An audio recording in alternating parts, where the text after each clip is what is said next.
Now let's look at the SWOT analysis of the uppercut punching group. Okay, uppercuts punching group. The strength is that I'm actually very fast with the front uppercut. Front uppercut is also a very sneaky one, and it works perfectly, as you saw, with counter-attacking. Very good. So it's a good punch to start with combinations, right? So basically you throw a front uppercut and then follow up with a back generated punch, where you can actually throw a front uppercut, a hook, or a cross, whatever combination you start with, but you start with the front uppercut. Basically what the front uppercut will do is will create an opportunity for punches, side punches, because you will force your opponent to bring hands together. Can you just put, yeah, so if we are fighting here and we go side, and you will actually force your opponent to bring hands together, so you can after generate a combination with hooks, or hooks followed by a cross to the body as well. Very good opportunities when you remember, when you make someone focus on protecting the head.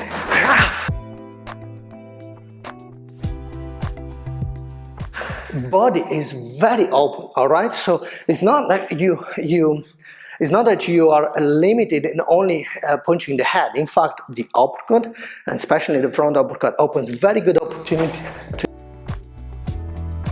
the body. So you can generate combinations with starting with the front uppercut and going to the body, being that with a cross, or with a back hook, or even with a back uppercut as well.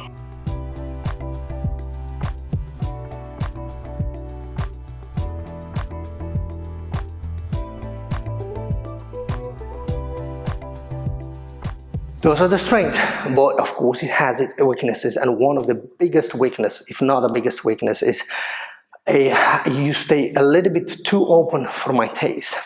So what I mean is, I have to open a little bit my face too much.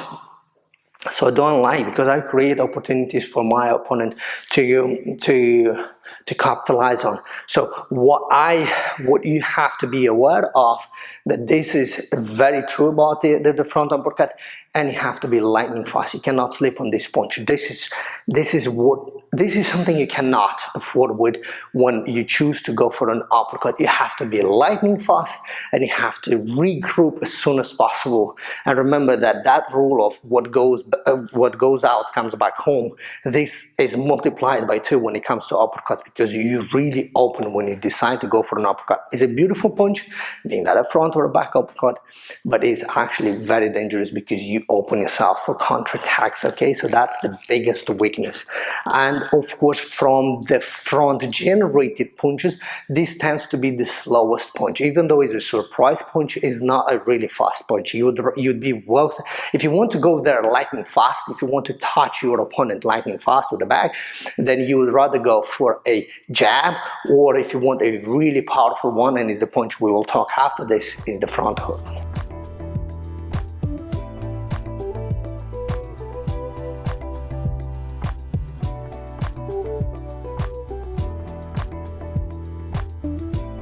What are the opportunities you can capitalize with the uppercut? I just showed to you. You can capitalize on anything that is coming from the back shoulder, being that a cross, being that a back hook, or of course, being that a back uppercut as well.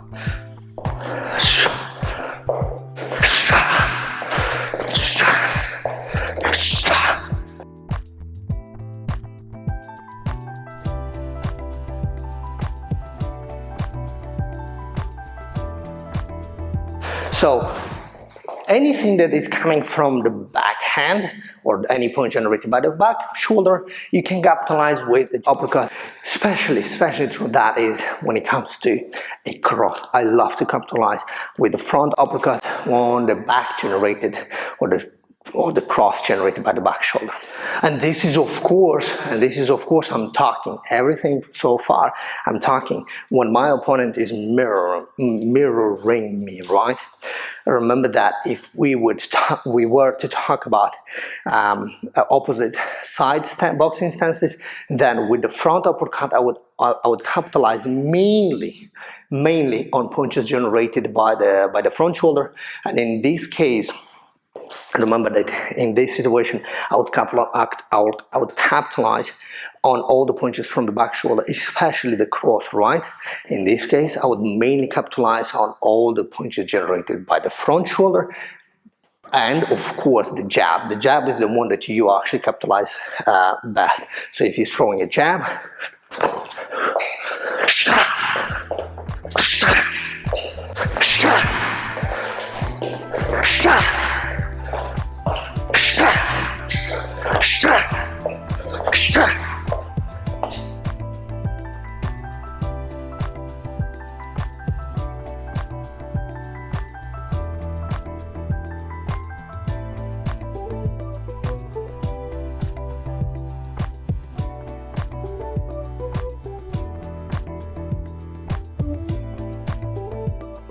and of course after that you can throw any punch you like, okay?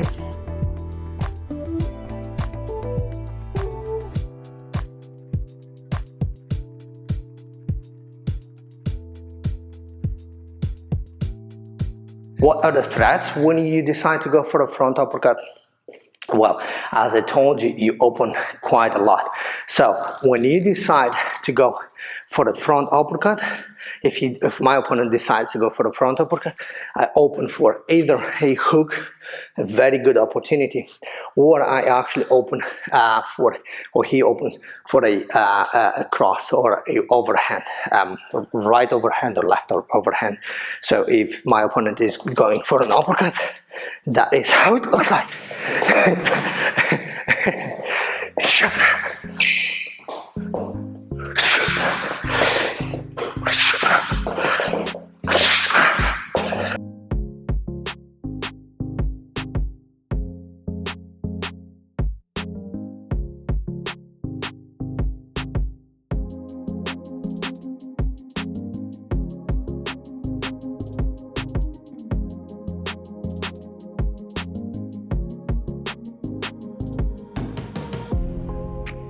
So this is how it looks like a little bit. So anything, and of course, if my opponent decides to go for an uppercut from opposite stances,